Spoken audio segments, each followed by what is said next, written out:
Hi friends, welcome back to my channel. ఇవాళ topic ఏంటంటే యూకేలో చాలా చాలా రూల్స్ అనేది చేంజ్ చేస్తున్నారు. మీరు ఎవరు కొత్త వాళ్ళు వస్తున్నారో వాళ్ళు తెలుసుకొని కంపల్సరీ రాండి. ఎందుకంటే ఇక్కడ ఇమిగ్రేషన్ వాళ్ళు రెడీగా ఉన్నారు. ఏ అప్లికేషన్ని రిజెక్ట్ చేద్దామా అని రెడీగా ఉన్నారు. సో మీరు ఎంత డీటెయిల్గా తెలుసుకొని వస్తే అంతా చాలా మంచిది. ఇక్కడ సెట్ అవుతామా సెట్ కామా ముందే మీరు ఇక్కడ రాకముందే ఇక్కడ ప్రాబ్లమ్స్ వచ్చినాక ప్రాబ్లమ్స్ ఫేస్ చేసే బదులు ముందే ఒక 1 మంత్ లేట్ అయినా సరే ఒక ఇంటికి లేట్ అయినా సరే మీరు క్లియర్గా తెలుసుకొని రండి. ఓకేనా? చలో మరి నా వీడియోస్ కూడా చూస్తే మీకు అయితే అర్థమైపోతుంది ఇక్కడ సిచ్యువేషన్ ఏందో.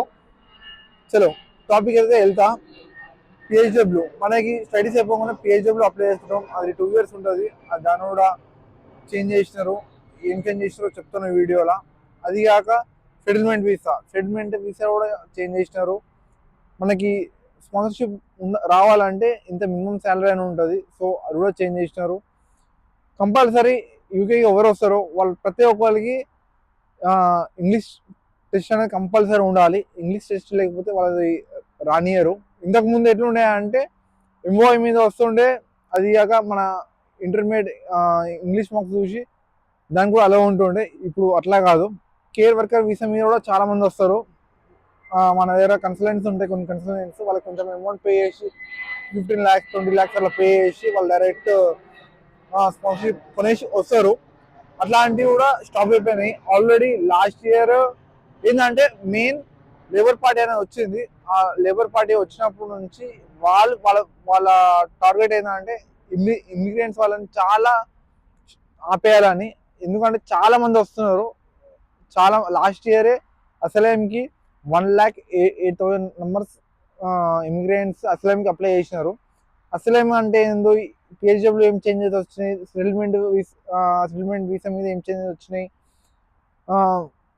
మన శాలరీ మినిమం శాలరీ ఎంత ఉండాలి స్పాన్సర్షిప్ రావాలంటే, ఇంగ్లీష్ అసలు ఏంది, డిపెండెన్స్ ఉన్నాయా లేవా, ఈ వీడియోలో మీరు తెలుసుకోవచ్చు. సో వీడియో ఎందాక చూడండి. పిహెచ్డబ్ల్యూ అనేది జస్ట్ 18 months చేసినారు. 24 months ఉంటుండే ఇంతకు ముందు, ఇప్పుడు 18 months చేసినారు. మనకి చాలా మైనస్ పాయింట్ అంటే చాలా మైనస్ పాయింట్. ఎందుకంటే మనం స్టడీస్ అయిపోగానే 4 months ఉంటుంది పిహెచ్డబ్ల్యూ అప్లై చేసుకోవడానికి. ఆ 4 monthsలో మనము పిహెచ్డబ్ల్యూ అప్లై చేసే ముందే మనకి వీసా అనేది 4 months ఎక్స్పైర్ అవుతుంది. సో ఆ 4 monthsలో మనం జాబ్స్కి అప్లై చేసేటప్పుడు వాళ్ళు ఒకవేళ మనకి ఇంటర్వ్యూ పిలిచినారు అనుకో, ఇంటర్వ్యూలో అడుగుతారు నీ వీసా అనేది ఎప్పటి వరకు ఉంది, నువ్వు ఇప్పుడు ఏ వీసాలో ఉన్నావు ప్రజెంట్, అవన్నీ ప్రతి ఒక్కటి అడుగుతారు. అడిగినప్పుడు మనకి 2 months 3 months వీసా అయిపోతుందా అంటే వాళ్ళు ఇయ్యరు, కంపల్సరీ ఇయ్యరు. వాళ్ళు పిహెచ్డబ్ల్యూ అప్లై చేసుకున్నాక మనం అప్పుడు అప్లై చేసుకొని మళ్ళా రా అంటారు. అట్లాంటి సిచ్యువేషన్ చాలా మంది చూసినారు, చాలా మంది ఫేస్ చేసినారు అట్లాంటివి. మళ్ళీ పిహెచ్డబ్ల్యూ అప్లై చేసినాక మళ్ళీ జాబ్స్కి అప్లై చేసేటప్పుడు ఆడ 2-3 months వేస్ట్ అయిపోతుంది. వేస్ట్ అయిపోయిందనుకో మళ్ళీ ఈజీగా అప్పుడు 1 year మిగులుతుంది అంతే. 15 months 1 year మిగులుతుంది. ఆ 15 months 1 yearలో ఆ కంపెనీ తను స్పాన్సర్షిప్ ఇవ్వాలంటే చాలా కష్టం. కనీసం 2 years ఉన్నా కూడా 1 year ఒక దగ్గర వర్క్ చేసి ఆ ఎక్స్పీరియన్స్ బట్టి ఇంకొక స్పాన్సర్షిప్ ఏడిస్తున్నారో అక్కడ మనం మూవ్ అవడానికి ఛాన్సెస్ ఉంటుండే ఇంతకుముందు. ఇప్పుడైతే 18 months 6 months తక్కువ చేసాడు. అది ఎందుకంటే చాలా మంది ఏం చేస్తారంటే స్టడీస్ అయిపోకుండా పిహెచ్డబ్ల్యూ అప్లై చేసినాక చాలా మంది వాళ్ళ స్టడీస్ మీద సంబంధించిన జాబ్స్ అప్లై చేయకుండా చాలా మంది నార్మల్ జాబ్స్ చేసుకొని లైక్ లేబర్ వర్క్ అంటే రెస్టారెంట్లా దీనిలో వర్క్ చేసుకొని వాళ్ళ ఎడ్యుకేషన్ అమౌంట్ అనేది పే చేసుకుంటారు భయంతో. ఎందుకంటే జాబ్ వస్తుందో రాదో అని. ఎందుకంటే వాళ్ళు చాలా అప్లై చేసి ఉంటారు స్టూడెంట్ ఉన్నప్పుడే. స్టడీస్ కంప్లీట్ కాగానే 4 months ఉంటుంది. ఆ 4 monthsలోనే చాలా మంది అప్లై చేసి ఉంటారు. దా మెయిల్ నుంచి మనకి పాజిటివ్ రెస్పాన్స్ రాకపోతే భయం అనేది ఉంటుంది. ఆ భయంతో మనం ఆ ప్రొఫెషనల్ జాబ్ అనేది పక్కన పెట్టేసి ఫస్ట్ లోన్ క్లియర్ చేసుకుని కొంచెం అమౌంట్ అనేది సేవ్ చేసుకుందాం అనే ఆలోచనతో ఉంటారు. సో అట్లా చాలా మంది అయిపోయే వరకు ఇక్కడ వాళ్ళకి చాలా జాబ్స్ లేకుండా అయిపోతున్నాయి. సో దానివల్ల వాళ్ళు పిహెచ్డబ్ల్యూ అనేది జస్ట్ 18 months అయితే పెట్టినారు ఇప్పుడు. నెక్స్ట్ ఇంతకుముందు స్పాన్సర్షిప్ రావాలంటే 26,200 ఉంటే సరిపోతుండే, ఇప్పుడు 38,700 పెంచిండు. అదొకటి.